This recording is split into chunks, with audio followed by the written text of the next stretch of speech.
Hi అండి, నేను Ambika. Welcome back to Vinni చేతి వంట.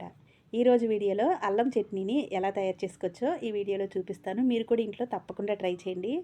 మార్నింగ్ టిఫిన్స్లోకి అంటే ఇడ్లీలోకైనా దోశల్లోకైనా కొద్దిగా పల్లీ చట్నీతో పాటు ఈ చట్నీని కూడా వేస్తే చాలా బాగుంటుంది.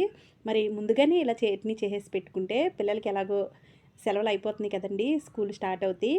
కాబట్టి ఇలా ఈ చట్నీని తయారు చేసేసుకుని పెట్టుకుంటే ఒక 2 నెలలైనా పాడవకుండా నిల్వ ఉంటుంది. మరి ఎలా తయారు చేసుకోవాలి, ప్రాసెస్ ఏంటో చూసేద్దాం. ముందుగా నేను ఇక్కడ అల్లం పచ్చడి కోసం 200 గ్రాముల అల్లాన్ని తీసుకున్నాను. ముదురల్లం అయితే పచ్చడికి బాగుంటుందండి. ముదురల్లం ఒక 200 గ్రాములు తీసుకున్న తర్వాత దీని పైన పొట్టు తీసేసుకుని శుభ్రంగా కడిగేసి తడారే వరకు ఒక పొడి క్లాత్ మీద పక్కన పెట్టుకోవాలి.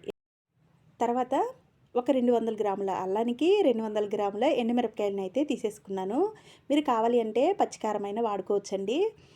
ఎండుమిరపకాయలు వాడితే టేస్ట్ బాగుంటుంది పచ్చడి అయితే. నేను ఇక్కడ ఇలా 200 గ్రాముల ఎండుమిరపకాయలు తీసుకున్నాను. ఇలా ఎర్రగా ఉంటే కలర్ కానీ టేస్ట్ కానీ పచ్చడికి బాగుంటుంది. తర్వాత వీటన్నిటిని చిన్న చిన్న ముక్కలుగా కట్ చేసుకోవాలి. అల్లాన్ని ఎండుమిరపకాయలను కూడా ఇలా కట్ చేసుకుంటే మనం నూనెలో వేయించుకునేటప్పుడు పైకి చిందకుండా ఎండుమిరపకాయలు అయితే ఉంటాయండి, ఈవెన్గా ఎగుతాయి ఇలా చిన్న ముక్కలుగా కట్ చేసుకుంటే.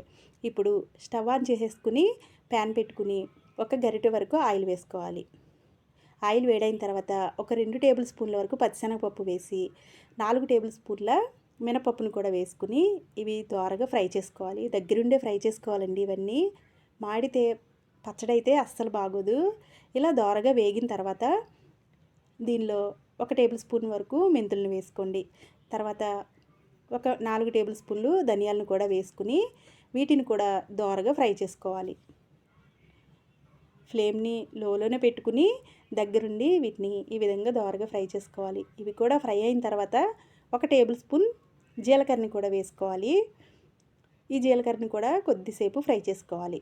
ఇలా ఈ మొత్తం అన్నీ ఈవెన్గా ఇలా ఫ్రై అయిన తర్వాత మనం ముందుగా కట్ చేసి పెట్టుకున్న అల్లాన్ని కూడా దీనిలో వేసేసుకోవాలి. అల్లం వేగడానికి ఒక 4 నిమిషాలు టైం అయితే పడుతుందండి.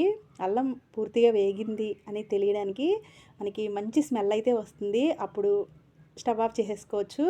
ఇలా ఒక 4-5 నిమిషాల పాటు వీటిని ఈ విధంగా వేయించుకోవాలి.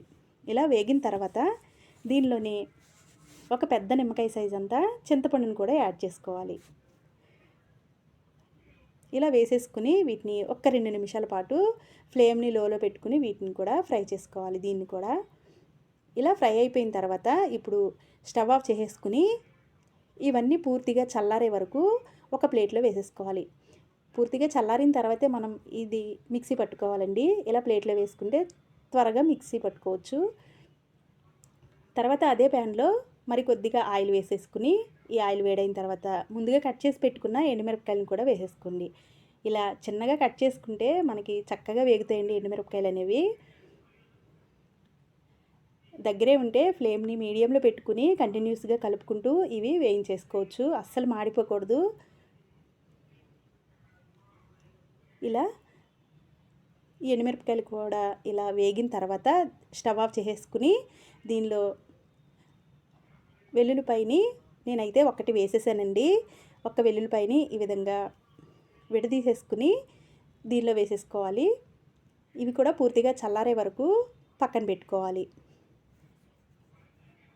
ఇప్పుడు ఒక మిక్సీ గిన్నెని తీసుకుని ముందుగా మనం వేయించి పెట్టుకున్న ఈ అల్లం ముక్కల్ని, పచ్చిశనగపప్పు, మినపప్పు వీటన్నిటిని కూడా మిక్సీ గిన్నెలో వేసుకోవాలి. తర్వాత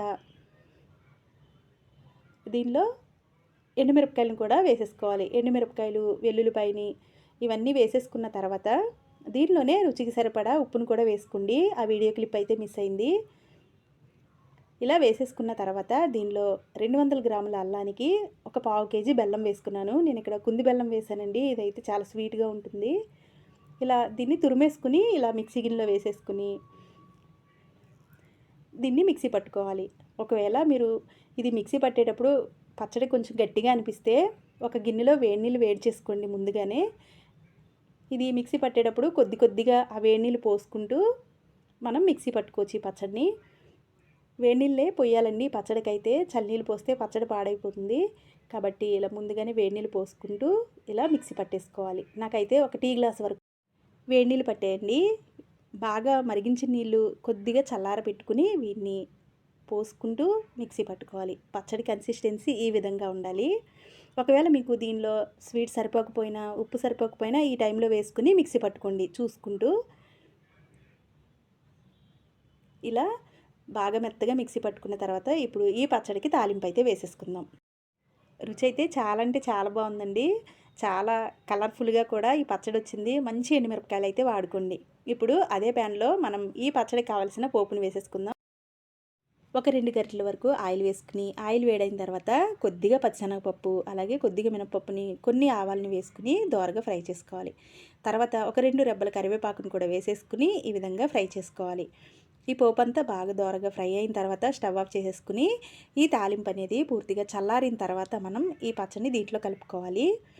ఇది పూర్తిగా చల్లారిన తర్వాత మనం మిక్సీ పట్టుకున్న ఈ అల్లం పచ్చడిని అయితే దీనిలో కలిపేసేసుకోవాలి. అంతేనండి, అల్లం పచ్చడి అయితే రెడీ అయిపోయింది. చాలా అంటే చాలా రుచిగా ఉంది. ఒకసారి మీరు కూడా ఇంట్లో తప్పకుండా ట్రై చేయండి. ఇలా మొత్తం పచ్చడంతా వేసేసుకున్న తర్వాత ఈ విధంగా కలిపేసుకోవాలి. మొత్తం ఇలా కలిపేసుకున్న తర్వాత ఒక గాజు సీసాలో స్టోర్ చేసుకుంటే ఒక 2 నెలల పాటు అస్సలు పాడవదండి. ఇడ్లీలోకైనా, దోసల్లోకైనా చాలా బాగుంటుంది. పల్లి చట్నీతో, కొద్దిగా కొబ్బరి చట్నీతో కానీ ఈ కొద్దిగా పచ్చడి వేసుకుని తింటే భలే రుచిగా ఉంటుంది. మరి మీరు కూడా ఇంట్లో తప్పకుండా ట్రై చేసి మీకు ఎలా వచ్చిందో కింద కామెంట్ చేయండి. వీడియో నచ్చితే లైక్ చేసి మీ ఫ్రెండ్స్కి, రిలేటివ్స్కి షేర్ చేయండి. ఇలాంటి మరిన్ని వీడియోస్ కోసం మా విన్నీ చేతి వంట ఛానల్ని సబ్స్క్రైబ్ చేసుకోండి. Thank you.